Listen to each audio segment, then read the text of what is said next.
Dans cette interview, Bernard de Montréal explique le concept de l'antéchrist.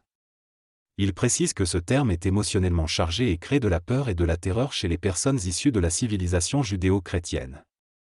Bernard de Montréal considère que l'antéchrist représente des forces astrales très négatives qui peuvent se manifester à travers un personnage physique. Il distingue également entre l'antéchrist et l'antichrist, soulignant que l'antéchrist fait référence à des individus qui précèdent une conscience christique, tandis que l'antichrist désigne des personnes imperméabilisées par des forces négatives. Il indique qu'il y a eu plusieurs initiés dans l'histoire, mais que le Christ est celui qui a le plus marqué l'évolution de la civilisation judéo-chrétienne en introduisant le principe de l'amour. Dans cette discussion, le Christ est présenté comme étant le premier à introduire le principe de l'amour dans la conscience collective. Cependant, il est souligné que toutes les civilisations n'ont pas la même compréhension de ce principe en raison de leur psychologie différente. Cependant, le principe de l'amour est suffisamment fondamental pour être universellement applicable. On considère donc le Christ comme le plus grand initié en raison de sa réalisation et de sa compréhension de ce principe. Concernant les problèmes actuels de notre société, il est noté que le principe de l'amour n'a pas été pleinement appliqué. Il est alors question de l'antéchrist, qui ne présuppose pas nécessairement le retour du même personnage, mais plutôt la reconstruction des forces de la lumière sur Terre à une échelle différente. Cela dit, avant l'avènement de ces forces, l'humanité doit subir une initiation pour purifier son karma mondial et renverser sa conscience archaïque. L'initiation est présentée comme un processus nécessaire pour redécouvrir de nouvelles facettes de la conscience, bien que cela puisse impliquer de la souffrance. Cependant, l'initiation a toujours un objectif en soi car elle fait partie des aspects occultes de la civilisation et de l'individu.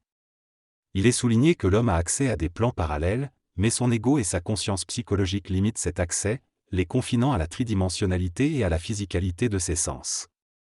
Dans cet extrait, Barbara de Montaut explique que les centres psychiques de l'homme ne sont pas ouverts, ce qui l'empêche d'avoir une grande intuition et une compréhension profonde de l'évolution de la civilisation. Pour ouvrir ces centres, l'individu doit passer par un processus initiatique, qui implique de mettre de côté les mécanismes d'habitude et de transmuter le corps mental. L'initiation individuelle permet à l'homme de développer sa créativité interne et de vivre en accord avec ses propres valeurs tout en respectant la société. Au niveau social, les conflits entre les nations nécessitent également une transmutation de la conscience collective pour permettre à l'humanité de s'élever sur le plan politique, démocratique et idéologique. Barbara de Montaut explique que la crise est nécessaire pour provoquer un renouvellement et un mouvement. Elle fait référence au problème des autochtones au Québec, qui aurait pu être évité si les gouvernements s'en étaient occupés auparavant. L'individu peut s'individualiser sans qu'il y ait une crise collective, car l'initiation personnelle se fait indépendamment de ce qui se passe dans le monde. Cependant, il existe une relation entre les événements choquants de notre société moderne et le manque d'aplomb de l'individu, ce qui amène de nombreux individus à vivre une initiation en phase avec ce qui se passe dans le monde actuel. Selon l'interviewé, lors d'une initiation personnelle, l'individu s'individualise à un tel point que sa conscience ancienne, liée à la société, recule. Il devient moins grégaire et se coupe de ce qui se passe dans le monde tout en observant ce qui se déroule autour de lui.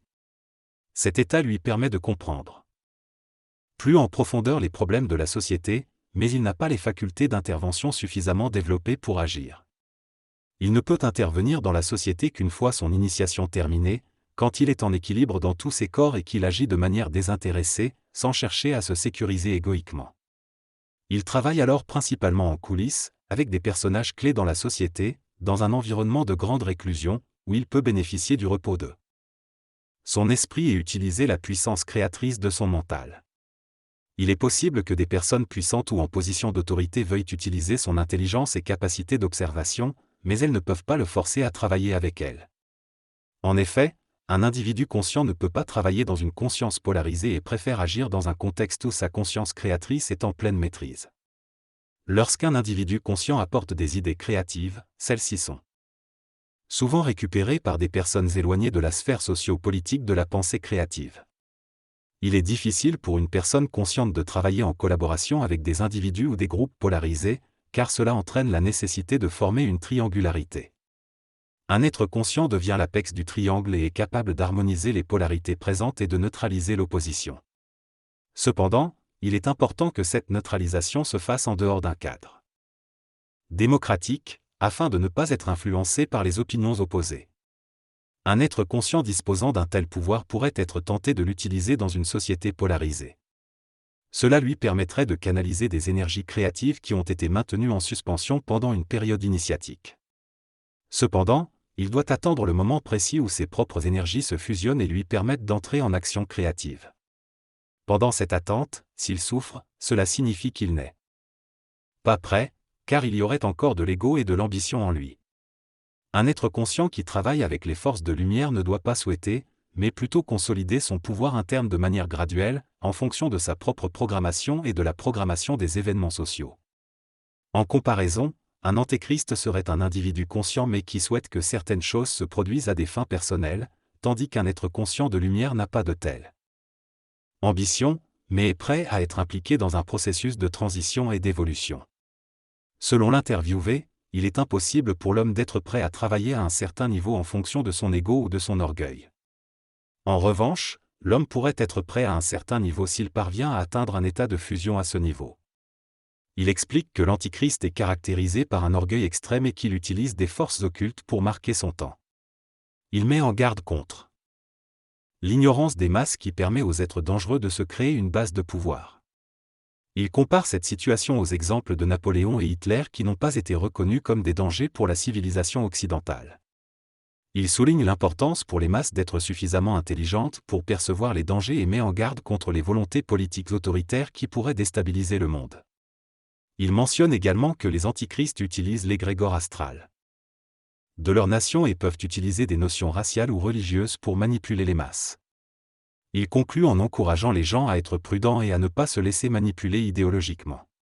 Selon les paroles de l'homme interviewé, il existe une force spirituelle dangereuse qui a la capacité de toucher les masses musulmanes à travers le monde. Cette force est décrite comme irrationnelle, mystique et enracinée dans l'âme des croyants. Si cet être apparaît, il pourrait causer une grande dévastation en utilisant les populations moins éduquées du tiers-monde. Il est précisé que cette force ne peut être incarnée que par une seule personne à la fois, et qu'il est impossible de prédire qui sera cette personne car les événements peuvent rapidement changer. Il est également souligné que les décisions importantes sont souvent prises dans le secret et que le grand public n'a pas accès à toutes les informations. Dans cet extrait, les interlocuteurs reconnaissent qu'il est important de surveiller les individus qui manifestent un grand intérêt pour entraîner une collectivité dans une ligne de conduite ou de pensée spécifique.